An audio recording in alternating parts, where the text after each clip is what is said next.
President is calling for a bigger army. Vladimir Putin has ordered an increase of 137,000 troops. That he was not bluffing about using nuclear weapons.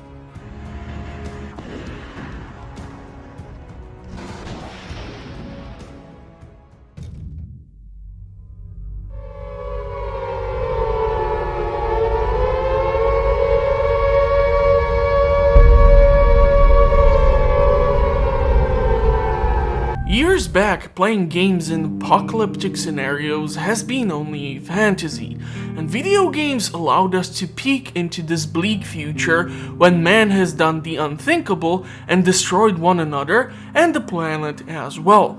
Yet when we take a look at the news and we see how the choices of few can affect the life of far too many, this bleak future seems like it can even happen. Kind of making me wonder if I should start stockpiling bottle caps and canned food and better face masks than the ones we used during COVID. And due to this, I believe it's a decent time to take a look at these two games where people have to live in the post-apocalyptic world, and you as their leader try to make sure that they can not only do so, but that they can thrive and achieve greatness even in these hard conditions. So yet again, in order to do this properly, we will have to take a look at different features of the two games to properly evaluate and determine which one is better or worth your hard-earned money on this episode of Walkthrough Player Compares Endzone: A World Apart and Surviving the Aftermath.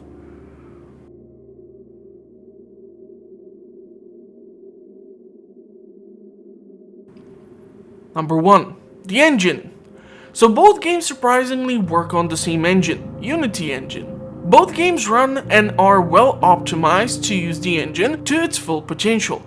I did not come across any major bugs or crashes inside of the game. However, as this is still an engine with certain limitations, both games have something that will remind you of the engine itself.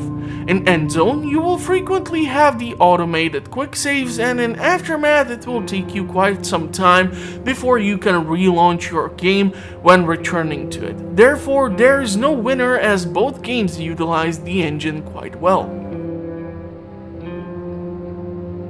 Story. It's actually strange for me that both games really did not invest more into explaining the details of what led to the current conditions in which we find ourselves. Endzone tells a story in which a group of terrorists blew up lots of nuclear power plants all over the world. Don't ask me how the logistics of that mission worked, because I got no idea how they would manage to do that on a global scale, but that is it for Endzone. Aftermath, on the other hand, tells a story where people leave a doomsday vault and try to make it on the surface while trying to find out what happened. Issue is, it seems that on the global scale there has been far more catastrophes than just some nuclear fallout, because in certain scenes which we can see, the moon itself is actually cracked. This makes you truly wonder what happened that led to a world in which we have frequent meteor showers and other catastrophes.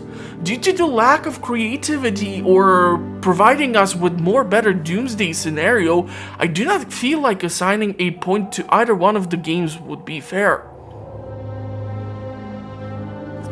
Gameplay and game modes. And since we are already talking about what you can encounter during your time playing the games, I believe it would be also valid to mention what game modes are available in these two titles.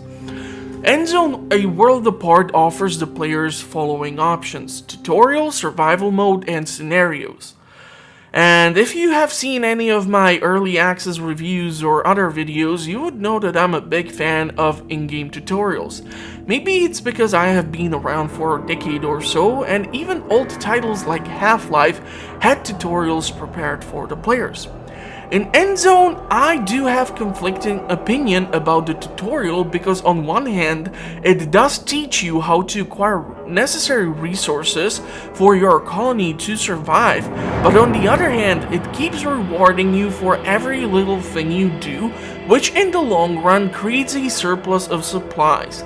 But after the new player is done with the tutorial and tries either the survival mode or one of the scenarios, the issue is that all the surplus of items you were given to keep fulfilling further more complicated requirements is not going to be provided for you. And so a lot of you will find yourself struggling at the start of a new game, trying to manage your basic resources, constantly running out of water or food, or having to look to external sources like YouTube to figure out what the hell are you doing wrong. Survival mode is probably where many players will venture out into after they finish with the tutorial.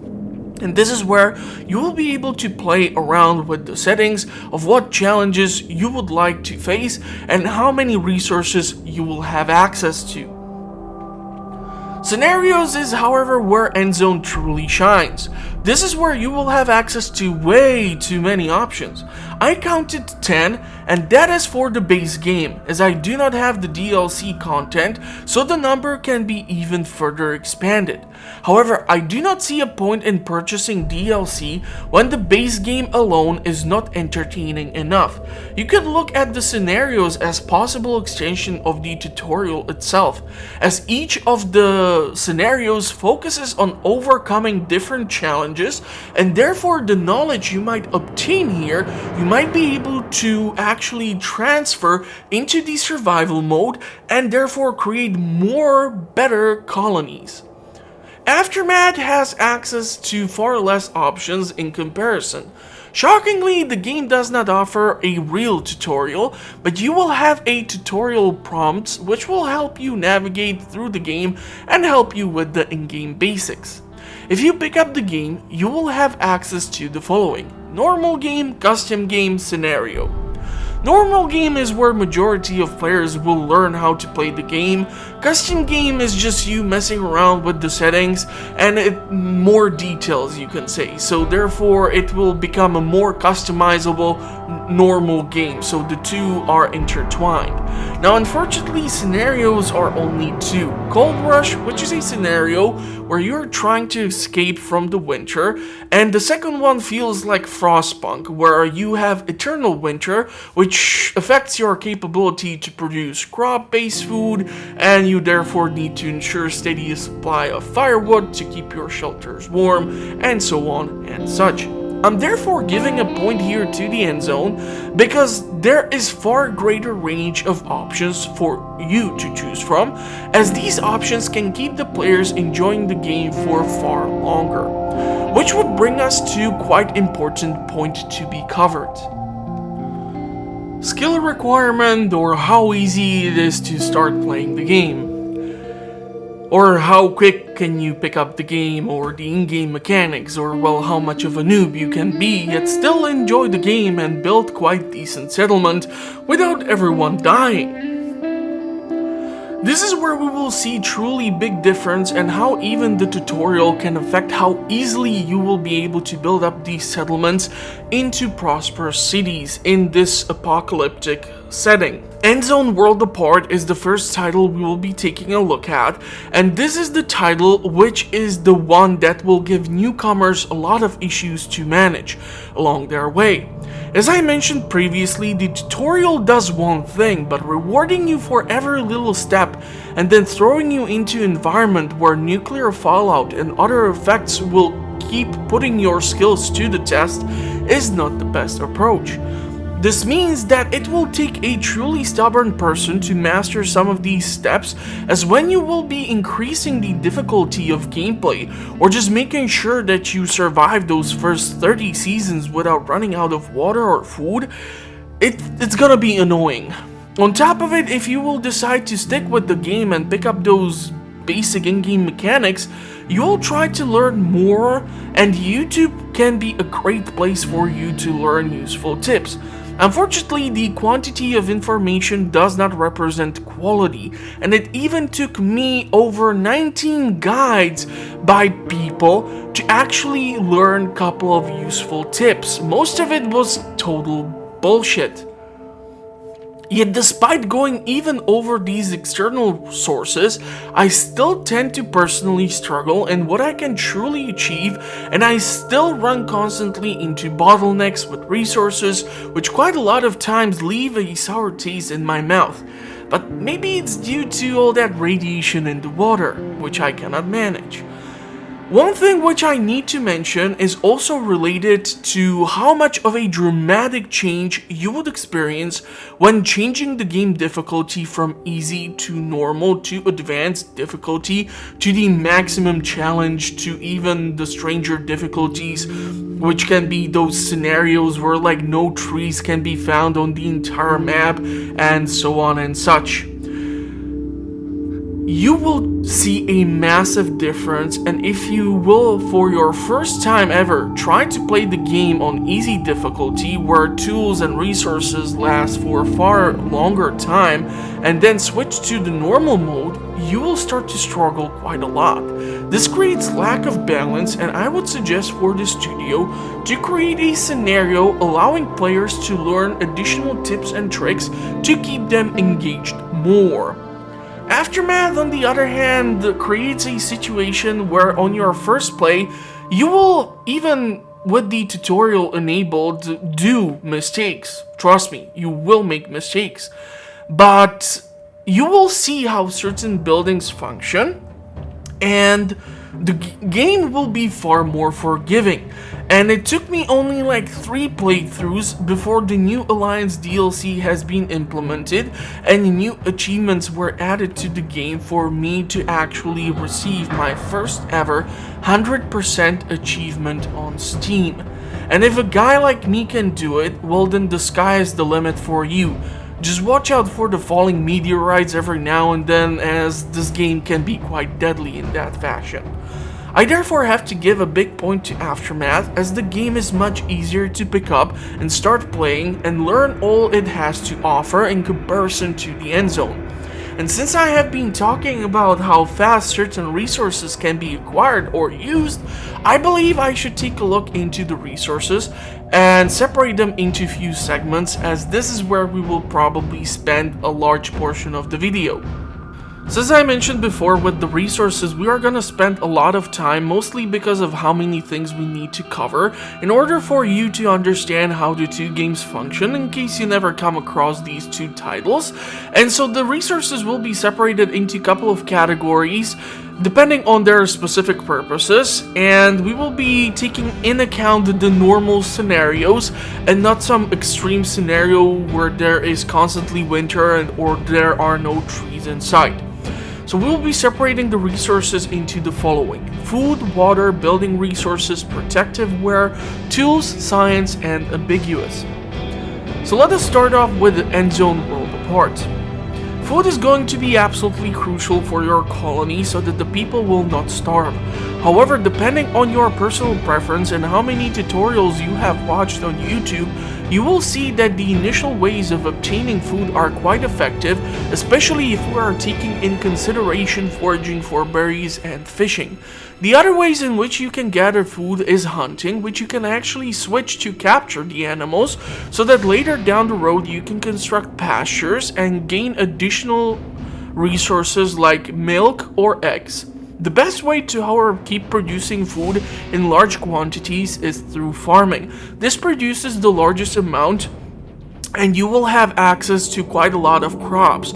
As each game you will start, you will only gain access to 2 types of crops and 1 type of orchard, but together there are 14 types of crops, some of them used for food, some of them used for crafting, and then you have 7 types of orchards. Now, important thing to note is that your food production can be heavily affected by the catastrophes, especially drought, as this can dry out all the lakes, so no fishing can be done. Foraging cannot be done, as all the berries and bushes will dry out too, and even your crops can wither if they do not have access to water. Which brings us to the next point, and water, which is going to be one of the most necessary resources that you will need, because people can go days without eating, but the same does not apply for water. And therefore, right from the start of your game, you will need to focus on making sure that you will be able to stockpile water. Some kinds on YouTube even state that if you have early in-game drought, you should not even bother and just set up a different scenario, as nobody will survive for long. Now, the key to gathering a lot of water is to make sure that your cistern or water tower is as close to the jetties or rain catchers as they can be in order to eliminate the long transit for the water carriers.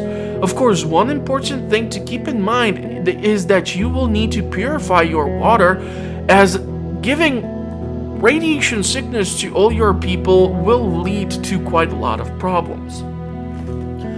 Now, when it comes to actually constructing all of these things, there are two primary resources that are used for construction in Endzone. That is wood and scrap. However, the game will eventually force you to refine scrap into finer goods so that you can build better or more complex structures. Scrap is refined into cloth, metal, plastic, and once research is conducted, even electronics.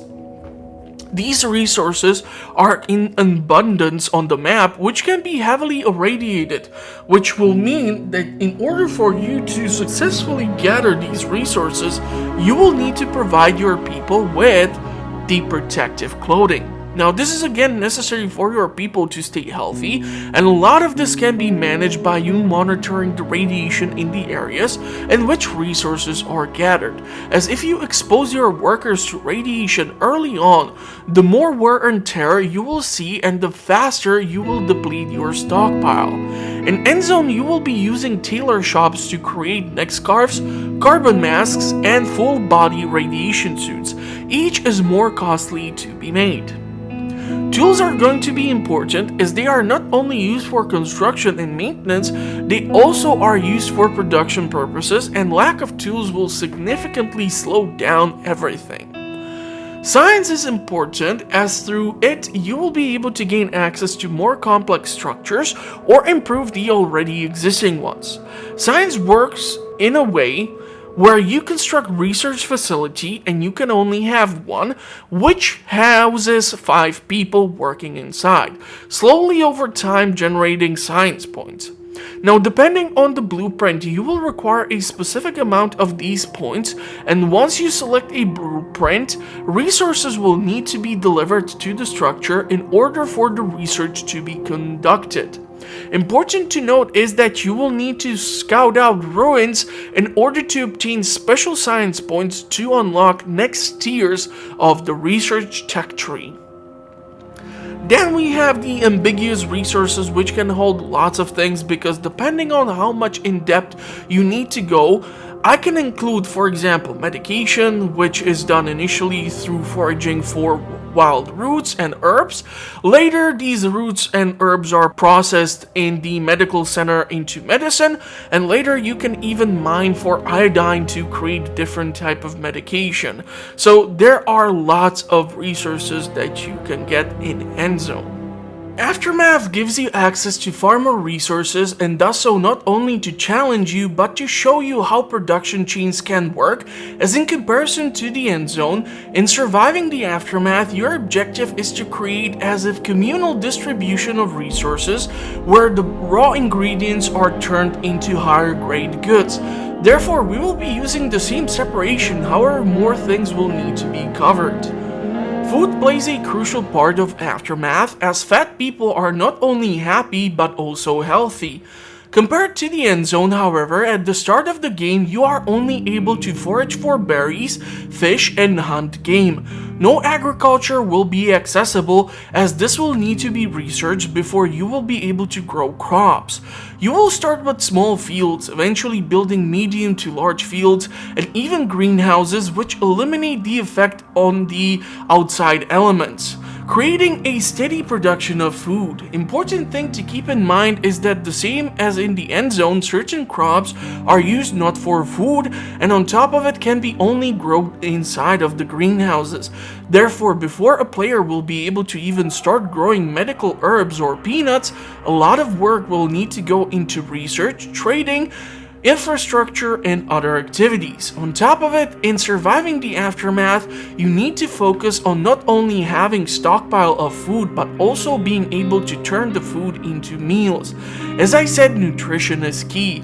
How would you like it if I would tell you that we have plenty of fish to eat, and I would serve you a raw slimy fish on a plate? You might not expect sushi, but a nice baked fish or some fish and chips will always sound tastier than trying to bite into raw fish. Now, strangely enough, hunting for meat is a decent way of obtaining food, but eventually having your own ranch where you would take care of animals, which will give you access also to additional types of resources like milk, eggs, fiber, and so on.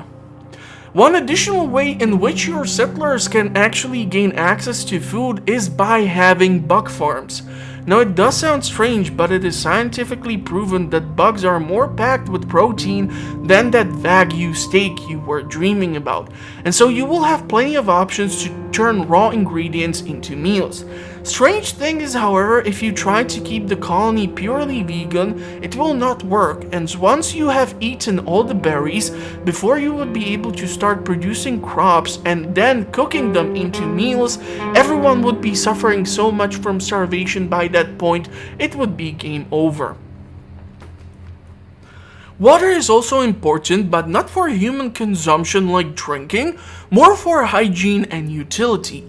You will require to build outhouses, kitchens, and later irrigation for your farms, meaning you will only really struggle with water during heat waves, but they are not as frequent, and so stockpiling water in these large water tanks should not be that much of a problem for too many players. Also, strangely, no purification of water is required in this post-apocalyptic universe, as radiation poisoning is done through environmental exposure and working in polluted areas, or every now and then the nuclear fallout. When it comes to construction, in the aftermath for building, you have not so much of an easy breakdown when it comes to all these things.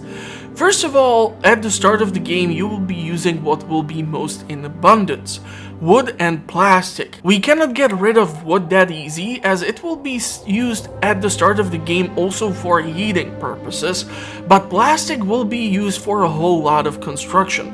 Once, however, you have settled in and your people find no longer sleeping in tents amusing, you will need to start gathering metal. But issue will be the byproduct, which is junk, and that will need to be processed into parts separately. Once these resources are obtained, you will be able to start eventually producing and gathering concrete. What needs to be mentioned is that initially there are going to be surface deposits which will serve in the early game. However, once these are depleted, the underground mining of stockpiles would need to be done. You can think of this as if you would try to recycle a landfill which was covered by the ground. However, as time goes on, you will also need to include even more high-end buildings and connect them to the electric grid. And with this, 2 additional resources will come to play. And you will need to obtain components and then eventually even electronics. Both of these can be only obtained at the start outside of your city limits, and scouts and specialists will be necessary for that purpose. And last but not least, in the aftermath, when you will be sending out your scouts or trading convoys, you will need additional resources such as fun boxes or rare metals for production or construction specifically. Protective clothes also play a key role, as they help to keep your people safe from the elements. Whenever it's the environment or something more deadly like bullets, you will need to provide them for your people. There are 3 categories from which you can only produce 2 basic clothing and then the sturdy clothing, and you will be able to produce these inside of the tailor workshops, but the protective clothing, which is equivalent to the full body radiation suit in the Endzone, will be only able to be salvaged outside of your city limits in small quantities, usually 1 unit per 12 hours. Tools strangely follow the same as the clothes. You will need to research these facilities and then start producing basic or durable tools, and only gather superior tools outside of your city limits. Once again, the production can be 1 every 12 hours. And since I said that for you to either farm or access resources or even build things, you will need to run research. This is totally different from the Endzone, as in the Aftermath you send out your specialists into the world where they scavenge through sites scattered around the world and gather science points. You will not need to build a specific dedicated building to produce science points. However, once you research something, you might realize that crap, I'm still missing research to metal processing or something which should have not been skipped, and the tech tree is far more extensive than in the Endzone World Apart. Important thing to note is that science points can be permanently gathered through science outposts. However, you will need to decide where these are going to be, as certain sites will be able to produce very little science output. Also, science points can be obtained through trade in this game as well. Meaning, if you have surplus of fish and you have to obtain some blueprint, or you have already obtained the blueprint for Trade Center, you would be able to exchange the raw fish for science points, you know, like when you try to get rid of the fish from Springfield with those 12 eyes, so you can do some fancy sciencey stuff. And then there are the ambiguous category, and Aftermath is far more extensive, as the devs have considered options like growing sunflowers for biodiesel, gathering of the polluted spots to create safe environment for construction without pollution, and the best thing is that thanks to how the game is set up and the display inventory, you can refocus your attention towards resources in which you are truly lacking behind, and because of all of this, I will be giving a point to the Aftermath, as the sheer options and the way you utilize these resources is far more engaging, complex, and fun. However, all these resources are meant for one resource which I have not talked about, and it does need its own mention, and that is the people themselves. You see, you can have abundance of water or food or protective clothing, but if you do not have the people for whom you need this, it's all for nothing, and the two games work much differently in ways that you acquire this crucial resource. Endzone A World Apart feels like all this radiation gave all the men third testicle or the never-ending stamina, because it seems like if we would break down their daily schedule, it would look like something, for example, if you have some morning sex, eat a great breakfast, go for a motorcycle ride, come back, swim, have more sex, eat some more, hang out for a little bit, maybe do some reading, you know, go see a movie, have more sex, go to the bar, have a couple of drinks, see some friends, take a motorcycle ride, get home, hang out a little bit, have more sex. Endzone is a true example of what happens if there is an unmanaged population growth. Resources are not available, food is scarce, and nobody is happy. Majority of your game, you will need to make sure to manage how fast or how much is everyone making babies, because in the Endzone, it's like if someone's putting, instead of fluoride to the water to keep your teeth healthy, Viagra instead. This is a never-ending problem, and which I personally keep struggling with, as there is the constant shortage of something because one of your neighbors decided to have 12 kids. And when you suddenly have a population boom, but your entire production chain is set up to provide for, let's say, only 100 people, and yet you suddenly have 150 of them, you will see a lot of people suddenly die, and then you have to try messing around with the housing or public policies to recover those losses, as suddenly your supply chains are all screwed up, and even those 100 people you were able to provide for before suddenly lack things. Aftermath feels like the radiation of all these catastrophes maybe took away one of the testicles, as the birth rate in this game is absolutely horrendous. The primary way of you gaining new settlers is through external sources, meaning you need to turn your professionals into outposts, and depending on how effective the region is, it will take time for people to gather in groups of maximum 10 so that they can be sent to your settlement to join your population. Losing people and surviving the aftermath can have devastating effects on your population, while in the end zone it feels like people will just try to repopulate that much harder, especially thanks to all those vacant houses left behind. Both games go into really different directions, but in the end zone it is true struggle to keep the population manageable. I have to assign the point to the aftermath here, as you will try to make damn sure that you do not lose people, and you will be trying to keep them alive, and therefore managing your resources and bottlenecks is far easier and more fun rather than trying to figure out the supply chain problem in the end zone, as you will always be running low on something, which also circles back to the point of how easy these games are to pick up and start playing and enjoying them, because it's not only you managing those bottlenecks and supplies, it's also the events that will be happening that will affect your game, and so we can go and mention the next section. Both games take place in a hostile place, and both universes will challenge you with different events that will constantly test not only your people, but also your planning and managing skills. Endzone will test your skills by having two environmental events that will be constantly affecting you. You will have sandstorms, raiders, radiation, and drought. Now here I have to decide to go based on how much these events affect you and how frequently they can appear. Sandstorms and raiders are not so frequent, and they both carry different effects on your town. Sandstorm is this big wave of dust that goes over your city and damages almost every building, meaning if you are lacking tools, your builders will struggle to fix the buildings, and possibly this can affect the happiness or the fact that the building can collapse.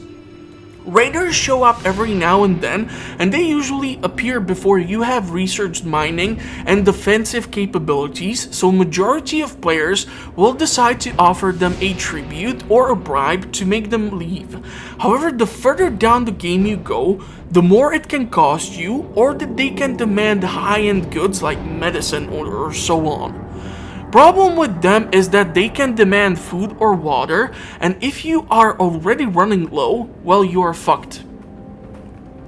You can eventually build up your defensive towers and other structures, but these would need to be spread out through the entire settlement, as if you decide to fight the bandits, they will go through your city from one end to another, pillaging, killing, and wreaking havoc. So if you have defensive towers only at the edge of your settlement, you are fucked again. But if you are stubborn enough, and you will learn how to deal with these raiders upon your many eventual encounters, well then this problem is the least affecting your eventual civilization. Unfortunately, the last two are ever present and constant reminders of how difficult the times are. So radiation is something which we need to talk about, as it will be changing a lot. However, it is affected by two things. Number one is the difficulty of the game you select, and number two, how far in the game you are. You see, when I tried to play the game on easy, there were seasons where I just did not see any radiation whatsoever, and I cannot believe I'm about to say this, I was actually bored out of my mind during playing the game, as it just did not provide me with enough challenges. I did struggle with the bottlenecks, but it wasn't challenging, and so I did not play too much in the easy mode. While if I went with just the normal difficulty, radiation was there from the start, and yes, it sometimes disappeared, but the further in game I got, the more I had to manage radiation and having access to the resources, especially the protective clothing. Droughts are however much more deadly as the stored water is used up in matter of moments, so if you do not have access to water and it all goes to shit, droughts can have absolutely negative effect on your game as water is essential for survival and there are only few ways for you to obtain it. And it takes a lot of time for you to research the automated water pumps, and I'm sorry, but to give players access to more ways to obtain water through DLC is something I cannot simply promote. What is also idiotic about the game is that there is a technique of how you can keep places radiation free, and players are not aware of this, and you will understand why it's idiotic in a matter of seconds. Irrigation towers are used to keep places in the radius hydrated, and if you select sources from which the water is being taken, so no radiation is in the water tower, etc., the irrigation tower will keep the radius radiation free.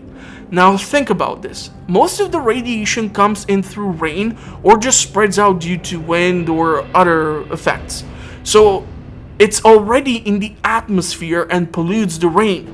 Yet irrigation tower when full will not only keep your crops from dying or keep a forest alive and radiation free, so during a drought you can still forage for berries or medicinal herbs, it will also create pollution free space, and that's just the dumbest in-game mechanic ever. This is one of the tips which truly changed the way I played the game, as it also allowed me in harder difficulties to create spaces free of pollution, and therefore the radiation poisoning and demand for protective clothes has gone down.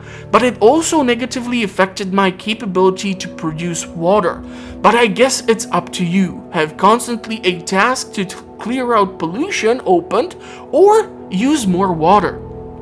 This is a really strange thing to watch and an idiotic mechanic, as it makes zero sense, yet it works. It saves a lot of tools, a lot of protective clothes, but when drought comes and you have population of 500 with like 20 irrigation towers, your water reserves will disappear in matter of moments, and sure, you can put the towers on a momentary pause, but still the damage is done. And look, I'm sorry to go on such a tantrum about this, but I cannot believe how such a mechanic connects the two environmental events together. I mean, it just does not make any sense. But okay, that is what you will experience in the Endzone world apart. What waits you in surviving the aftermath? Well, I'm glad you asked, because we got a long list to cover. So in surviving the aftermath, you will deal with the following environmental catastrophes: winter, heat wave, meteor shower, nuclear fallout, and iron storms. Then there are also triggers and other events like raiders and the events themselves, which can vary in what they bring or how they can affect your colony. Just from listing them, you can see that there are far more options which will keep you on tip of your toes to make sure you do not get everyone killed. Raiders are quite easy to explain. Every now and then a group of raiders will show up and demand tribute, or else they attack. Great thing is that they always come from one direction, so you can set up defenses and do your thing. Sometimes even from a group of newcomers, 1 or 2 people will suddenly start attacking as they were planning to sneak in and raid your settlement, so you have to monitor the new groups of people at the gate. Raiders can also occupy locations on the world stage where you will need to keep sending your specialist to clear them out in order to gain access to new lootable locations. The environmental events are, however, the bigger pain in the ass as they keep changing and therefore exposing your colonists to different hardships. Most frequent of all of them is winter. I kid you not, this makes me quite a lot of time feel like I'm playing Frostpunk and not the aftermath. You need to keep everyone warm because if the lake freezes up, you cannot get fish or water, and people will die of hypothermia. It is also the event which lasts the longest, and therefore, as you cannot grow crops, what usually ends up happening is that you will see a lot of resources being used up, including water, food, firewood, and so on. Heat waves are less frequent but quite nasty, as it's the only true event which shows if you paid attention to your water storage capabilities. Crops suffer and water consumption goes up over 100%. Fortunately, the event does not last too long, and it's more possible for you to have 2 winters in a row than to see a heat wave. Meteor shower comes in 2 shapes and sizes. In one, it's just random crap falling out of the sky, landing conveniently on top of your buildings, because sad thing is, if you would look this up, there is so much junk flying in the Earth's orbit, like old satellites and so on, it's actually even possible today. And then there is the official event where the temperature goes up and much more stuff starts to fall out of the skies. Strangely enough, I have not seen the space debris kill the colonists directly, but still I had situations where some buildings, which took me forever to construct, were hit by the asteroids or space junk, and they managed to destroy or burn down the buildings. Nuclear fallout is annoying as it lasts for a while and can have devastating effect on your population. Not because of you not being able to grow your crops or see if you have enough protective clothing, it's mostly because after each fallout, majority of your population can suffer radiation poisoning, which requires iodine pills.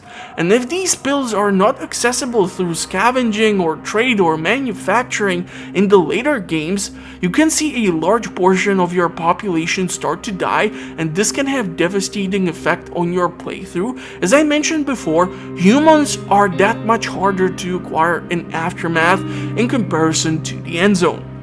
Iron storms are the last one of all these natural effects or catastrophes, and it's a big middle finger to you, especially once you start to use electronics or have electric grid in the later games. The iron storms always disable your power grids and specifically damage your energy producing buildings.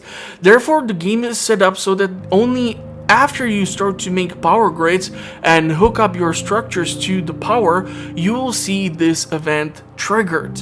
There are defensive buildings which are able to kind of neutralize the storm, but they are so difficult to produce and so costly, and the event does not happen so much. Most players just ignore it, and it's easier to rebuild a bunch of wind turbines or fix a couple of structures rather than actually have an entire grid of these ion defining thingies. I don't know what to tell you. So logically, because there are far many more things that can happen, not just the 2 constant reminders of what game you are playing, I'm giving the point to surviving the Aftermath. And because in both games you have to deal with so many things like resources, people, environment, we got to talk about one of the strangest things yet, as I feel like it's going to be especially crucial as Rome was not built in a day, and if you think you will build massive settlements in 2 hours of time, well then maybe these games are not really for you. Efficiency of engaging players. Look, I tried to come up with a better name for this, I truly did, but because both games will put you through a lot, and you will need to dedicate some time if you want to see eventual results, you got to know if you will be actually engaged. I'm especially talking after the initial honeymoon phase, when you will pick up a brand new game and you cannot stop playing it, or banging your head against the desk wondering why did you not refund this thing. With the Endzone, I was really freaking struggling. I do not know if I became spoiled because I have more than one monitor, but holy shit, if I was not watching Game of Thrones or Rick or Morty or something on YouTube while playing it because I was looking at some colony where it was either raining or it was irradiated or there was a drought, I struggled to get footage for the game. Now, I'm not saying the game is boring, but because everything including exploration and salvaging, building or defending happens all in one place, the game revolves around this never-ending loop of you managing few things and having to wait for either crops to grow or people to stop starving, or for you to gain that research point so you can start building or upgrading things. On top of it, if you throw in the constant struggle to manage to build up your settlement and manage how much people are humping each other, because I guess when they are hungry they decide to make another baby. It's difficult to say. Yes, the game is addictive, or is it not? It also unfortunately shows its downfall by the fact that lots of the achievements which I was able to get seems like they should be owned by majority of the players. Aftermath, on the other hand, keeps you on your toes and you will be far more engaged. First, it's because all of the various resources and how you get them, which you will need to manage. On top of it, if you have two locations to play in, one is your city limits and the second one is the world in which you gather and do the trade and fight, it's much more engaging. And on top of it, you will be constantly receiving all sorts of random events, like person who keeps mutated beetles in his tent as pets. You can decide to kill them and make people happy, but if you do it, they will actually get attacked by the beetles, or you can decide for the guy to keep them, receive some bug protein and sign points, but get people unhappy because you allowed the weirdo to keep those mutated beetles. And being able to switch between also the two environments and trying to find balance between managing your colony during winter versus managing your specialists outside, battling it out with the bandits or scavenging for essential supplies will keep you much more engaged.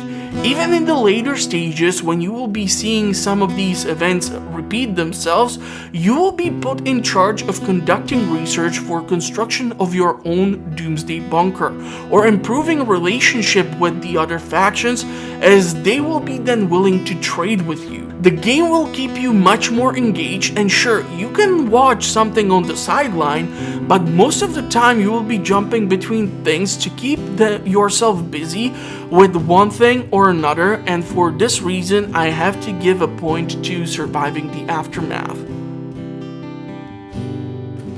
Hardware. So because both games will tax your system, as there can be a lot of stuff going on simultaneously on your screen, it is important to mention what minimal potato you should have in order to enjoy these two titles. Endzone claims that even older systems are able to run the game, however it's more software related because you will need a 64-bit system. This means that if you would be running older system with like 4th generation of Intel or something, you would definitely need to have access to the latest version of Windows in order to run the game. All that is going to happen is that if you zoom in, everything is going to be blurry, but I would still probably not recommend trying this on older laptop or so on. Aftermath is going to be far more taxing on your system based on the minimal and recommended specs, and you will see much more difference in details, especially when you are switching between the two worlds, as also the speed at which the game will function when switching between colony view and view of the world can be affected depending on if the game is installed on SSD or hard disk. I would therefore have to give a point to Endzone for being less taxing on your system. Price is a point which I cover every damn time, as I believe it will have a major impact on you, the player base. If you are either on a budget, for example, or you just want a good deal for your money. Endzone, A World Apart, comes in at the asking price of €29.99 or $25.99 in UK pounds or $29.99 in US dollars. On top of it, you can get 2 DLCs, one for $9.99 and one for $7.99. Bundles are also available. Now, unfortunately, because my initial plan was to cover other 2 games, which are going to take me a little bit more time, I did not pay attention to the discounts which happened during the last Steam sale, but based on my notes, you can expect discount for the Endzone of approximately 20 till 40%. Surviving the Aftermath comes in at the same asking price of $29.99. It is £1 more expensive, so $26.99 and $29.99 in US dollars. There is one DLC, The New Alliance, which I'm currently covering on my channel, so you can go check it out, as I kind of need the views. And afterwards, there is the soundtrack and recording bundle, which will cost you for $3.99. Now the strangest thing is that because of the age of this game, based on my notes which I kept during the last sales, there was actually a 0% discount for Surviving the Aftermath. So yeah, it might be valued the same as the Endzone, but I guess we will need to go into the verdict to find out which game is truly worth your hard-earned money. Verdict. So the point of these videos is to truly take a look at the two titles and try to find out which one can bring you more. And I'm not sponsored by either one of these studios to dump on the other title. Hell, in certain instances, I was not even able to determine a winner while doing these comparisons. But after careful consideration of all the pros and cons, I always try to be as objective as I can be, but god damn it, it was difficult this time. Mostly because of how many times I fucked up something in Endzone and how many times I had to restart the game or try to look up some tips or advice on YouTube or Reddit or other website. I got to give the win to Surviving the Aftermath. Normally it's because of some major point like story or replay value or something like this, but since both games are almost non-existent when it comes to the story aspect, and the concept of the game is fairly similar, I had to look into the things like resources, how much you can be engaged, and other things which have led to the final verdict.